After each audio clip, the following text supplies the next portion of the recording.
Once more, my Russian friend and fellow YouTuber Nikita has requested a map. This time around, we'll be creating a museum for a new minigame, in which one player is a guard who must stop the other player, a thief, as they steal their way through winding routes and rooms. And it's up to me to set the stage. Hello YouTube, and welcome. Last time, we created a cozy blossoming cherry chasm complete with lore and all. A big thanks to all of you for your support on the last video. It does mean a lot to see a video I'm actually proud of getting outside my little corner of the internet. And if you're new here, consider sticking around a little while. It's a good bit of fun. I start the build not in game, but with a doodle.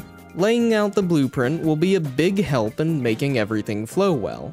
Although it's not very well drawn, I've planned a central hall with themed rooms coming out either side. For now, we'll be establishing that hall. Before anything else, I work on sizing the floor, which will set the scale for everything to come. With the floor in, I start on a simple wall pattern I can copy around the room. I landed on these spruce stair trims with dark oak pillars breaking up the huge area. The build would be split into 2 floors, so I added a walkway, doubling as a viewing platform. The walkway felt a little off, so I switched up the palette to better contrast the upper floor. Looking up, the roof would be a large glass dome. I started with a big stone sphere. By cutting a slice from the rock, I had a perfect archway. With some slabs and stairs, these became the perfect frame for our window panes. As a finishing touch, I added some tinted glass lines to break up the panels a little further. At the back wall, I started laying plans for a staircase along with 2 exhibits. To really make the wall pop, I used red concrete, slightly resembling a barn. Moving into day 2, I invited my friend Danny to pop in and help out. I started by creating a new staircase. I split the stairs to either side to open the back up for our first exhibits. Meanwhile, Danny made a new fountain in the middle of the room. Back to the front, I started on Exhibit 1, an adorable and accurate piglin bastion. I used glass for lava, for safety reasons, and used stairs to make small windows for the bastion. On the other end, Danny made a second fountain, but outside this time. Starting on Exhibit 2, I decided on a mini mushroom meadow with a mellow morning sky, and live mushrooms to boot. Next up, we'll be finally filling in the center of the room. I thought of making a dinosaur exhibit, however, what I came up with turned out so much cooler. I created the remains of a slain ender dragon. The exhibit turned out huge, but after hanging the display from above, I just barely fit into the room. For the second exhibit, we were considering a clickbait Herobrine shrine, however, I think I came up with something a little more dynamic. Standing back to back with their old foe, a memorial to a great hero stands tall. This statue turned out great, but they are quite the smoker. Though the exhibits are complete, the room has plenty of details to be added. While I'm working on that, Danny will be establishing our first themed room, the modern exhibit. To give it a fresh feel, we'll be basing the room on the real-world Philadelphia Museum of Arts, while taking some creative liberties. Danny started off recreating the walls with alternating stripped logs, making a strong pattern to build off. Key features to nail down include these upper walkways and the sinuous central staircase. And nail they did, as Danny made these trippy halls on either side of the room, complete with a bridge to cross between. Though the scale got a little out of hand, so a slight rework was needed. Back to the hall, I finished up with small bushes, benches, and bins. The room now also had a carpeted path to better guide our guests. Back in the modern room, we started pulling together the design with this really slick arched roof, a huge painting in the back, and some smaller exhibits on display. The staircase, though, didn't go so well. Ignoring that, we cleaned up with some flower pots, a fancy carpeted path, and a lovely hanging lantern. Danny left off for the day, leaving me with only one thing left to do. I rebuilt the whole room from the ground up. The pattern just didn't line up in some places, so this was probably the simplest solution. Anyway, I shifted the corners in some, making a better spot to fit a new and improved staircase. And with that finished, we're ready for room 2. The art hall will be based on the real-world Princeton University's Personal Art Museum. It's crazy that even exists. But it is a really nice space, making great use of bold colors and hallways that work beautifully together. Translating this to the game is surprisingly simple. Once again, I took some liberties in connecting up the modern room, not once, but twice, making use of Danny's trippy halls as an entryway. The art hall would house most of the paintings for the build, alongside some banner art and glazed terracotta pieces. Additionally, I added some natural light with skylights and large windows to a currently non-existent view. Speaking of the outside, I did start on some large walls to decorate the outside. However, we'll be expanding on those much later. Back inside, Danny and I got to work in the guard's office. This would be the smallest room, and therefore the coziest. I worked on some furniture with a desk and PC, a tiny tree, and some shelf space. On the other end, Danny created an equipment display, along with this awesome little staircase tucked into the corner of the room. To finish off the room, I rearranged a little and added a wood feature over the doorway. This room came together quickly and turned out super nice. In fact, things were going a little too smoothly. Let's just say the next room was by far the hardest. Very loosely based on the Museum of Athens, we have the historical room. The only thing I was certain of were small waterfalls that would flow to some lower area. Besides that, I made plans for statues lining the walls. The thing is, the room was already a touch cramped, so I deleted everything and started again. Starting fresh, I used deep slate tiles to make a much more interesting wall. With our new design, I wanted a large exhibit in the center of a platform where you could look down on the scene, although the room was fairly dark at the moment. Rather than hanging lights, I chose to make a huge skylight in the back that would house an overgrown rooftop garden hanging out up top. For our central exhibit, I chose a mesa tribe, with all sorts of small trinkets and goodies. Back up top, I re-added the waterfalls, which would flow all the way to the lower floor. I liked the waterfalls, but the room was feeling a little cramped again. So I deleted the mesa. In its place is something I'm way prouder of though. I created a small and working 1.8 flying machine. This little plane didn't just look pretty, but it also set the pace for the rest of the room. With later exhibits, I wanted to focus on older Minecraft versions and creations. Anyway, at the room's entrance, I added all sorts of little details with old pottery, imposing soldiers, and little bushes to liven things up. The next day, Danny hopped back on, and we had some fresh inspiration for the fourth and final area of the build. The rooftop garden would have an explorable space over top the historical room.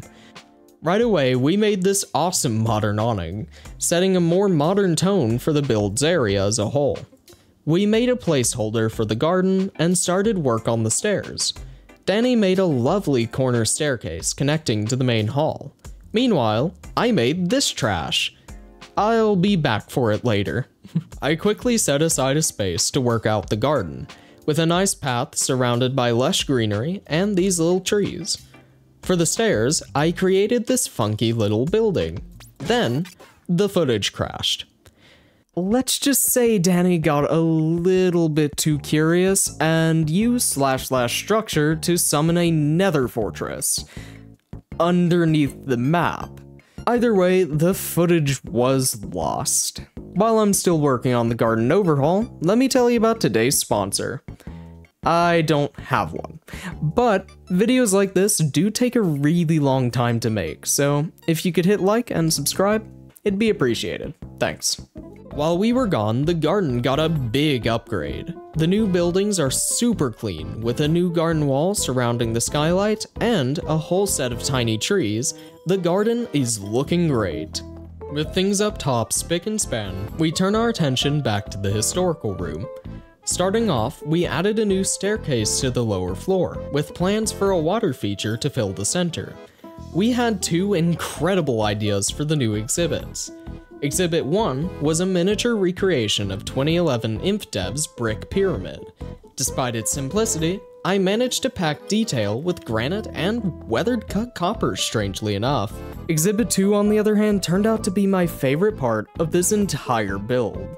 I created a tiny, but accurate, recreation of the original Temple of Notch.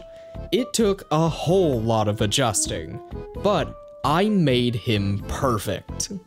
After making a small cliffside, including a river and these adorable sapling trees, the historical room was looking great.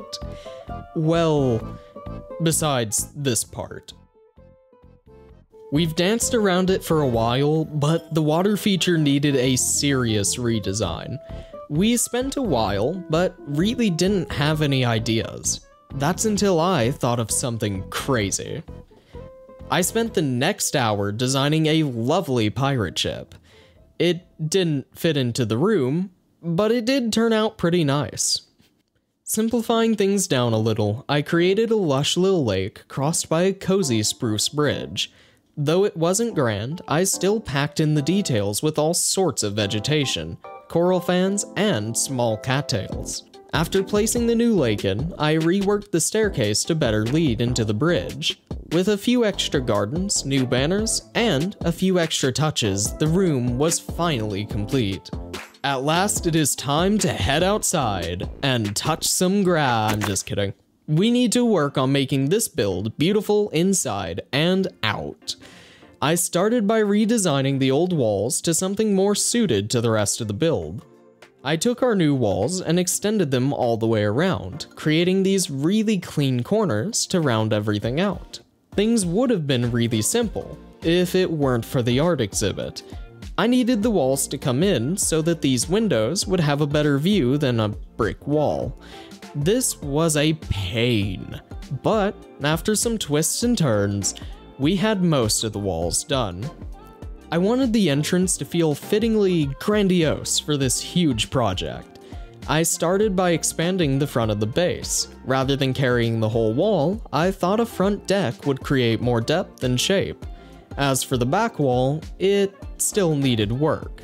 Coming back the next day, I quickly got to work on a new and super fancy window design. Blending the new design, the front was finally feeling as grand as I'd hoped for.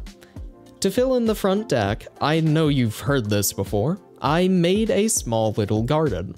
It turned out really nice though, with all sorts of pinks and purples to color everything in. With the building finally complete, we're ready to start on the great outdoors. Along this month-long project, I picked up a little mod called Axiom. Axiom very quickly became my best friend, as it really made all the landscaping a shockingly simple job. After mixing up the blocks and adding a variety of grass and flowers, the landscape already looked great. I messed with // forest for a while, but vanilla trees just won't cut it. Instead, I decided on a handcrafted pine forest. Problem is, I don't know how to make pine trees. It was a long process, but with enough time and reference, I managed to make a set of 5 trees to spread throughout the map. I slowly filled in the map, rotating through designs, as well as rotating the designs themselves to keep everything fresh. Additionally, I added rocks and bushes to fill in some empty spots. Just like that, the forest looked incredibly nice, especially since you can barely see it in gameplay. Before finishing the outside, I did have one thing I needed to add back in. Danny's old fountain makes a reappearance, now with an updated mud brick road and cute lanterns to tie everything together. Before I show you the final product, there is a little bit of cleanup needed, so let's have ourselves one last lightning round. We added a tunnel to fill in the front, an employee room under the stairs, a revamped staircase to the garden, a nicer room above that staircase, and last, but certainly not least, we created a brand new gift shop and Starbucks to greet you at the front door. If you've watched until now, thank you so much, and without further ado, let me present the final build.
Thank you for watching. This has been a massive project. Way too long. Months in the works. And we're finally here. You've seen it. Thank you. Let me know in the comments what you think could improve, what you thought of the style, this kind of video. I'm hoping to change up the channel a lot. Hopefully next week I'll have a video come out updating you all on that. We'll see. But anyways, for the time being, thank you all so much for watching, and I'll see you dudes in the next one. Peace.